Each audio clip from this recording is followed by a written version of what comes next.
ఒక మనిషి ఒక సీరియస్ నిర్ణయం తీసుకోవాలంటే ఒక కింద స్థాయి అధికారి ఏదో ఒకటి ఆశించాలి, ఐదర్ ప్రమోషన్ ఆర్ మనీ.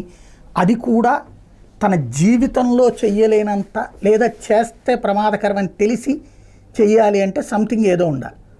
ఇప్పుడు పోలీస్ అధికారి సంజయ్ ఎవరైతే చంద్రబాబుని అరెస్ట్ చేసినటువంటి అప్పటి సిఐడి అధికారి సంజయ్కి సంబంధించిన కొత్త విషయాలు బయటకు వస్తున్నాయి. అది ఇప్పుడు తెలుగుదేశం ప్రభుత్వం బయటకు లాగుతున్నటువంటి దాంట్లో బయటకు వచ్చింది ఏంటి, అతను 2 డొల్ల కంపెనీలు పెట్టాడు. ఒక కంపెనీతో వచ్చినేమో ఈ ప్రభుత్వానికి సప్లై చేసే మెటీరియల్కి సంబంధించినటువంటి కాంట్రాక్ట్, అది దాని పేరుతో కోట్లలో డబ్బులు వచ్చినాయి.